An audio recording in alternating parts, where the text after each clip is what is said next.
you wrote a scathing review about Ghostbusters. I thought it was quite measured. It's just everybody else was lying that they liked the movie when nobody really did. And then what happened?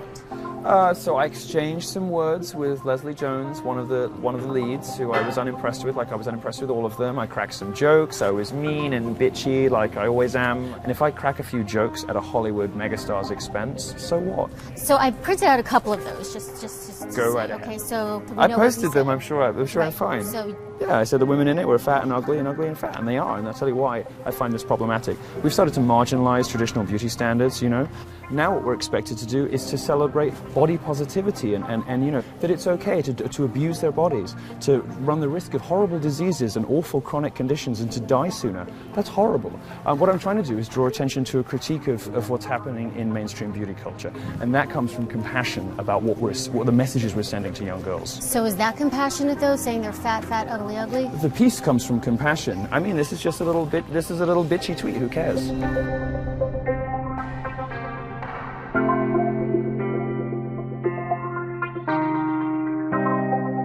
Okay, so according to Jack Dorsey, though, the tweets that followed after your review of Ghostbusters, it was just too much.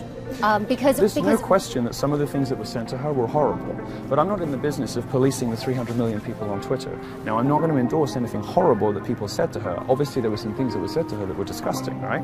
But I'm not in the business of language policing other people. I'm only responsible for what I say. And the things that you have presented to me, I'm perfectly happy to, I would say them again tomorrow. What would you say to Leslie Jones right now if you had an opportunity to sit with her, now that kind of the dust has settled a little bit? What would you say to her? I would say to her, you are a star of a Hollywood blockbuster. What are you doing sitting at home on your iPhone getting upset about idiots posting nonsense stuff on the internet?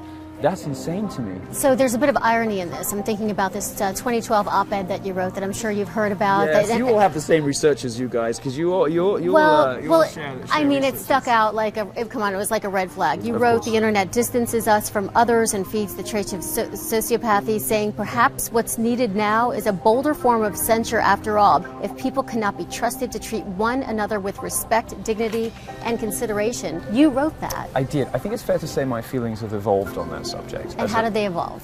Well, I think 4 years of being on Twitter and being on Facebook and watching how these companies operate, but also realizing that you know, the trolls often aren't the bad guys. Often the trolls are the only ones telling the truth.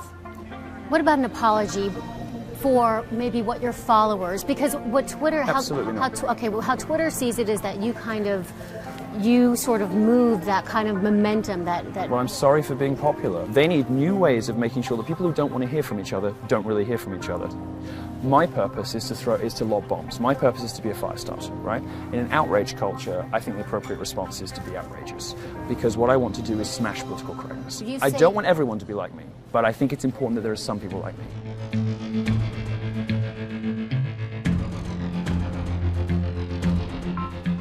Your tweets offended people. They just did. What do you say to those? What do you say to those people? I mean, it's the offensive comments that were made. Yes, I say good. Good. If I offended you, that's me performing my function.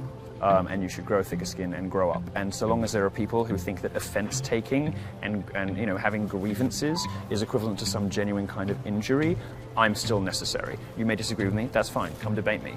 But so long as there is a politics in this country, as there is, where people can turn victimhood and grievance into currency, I will continue to be as offensive as possible.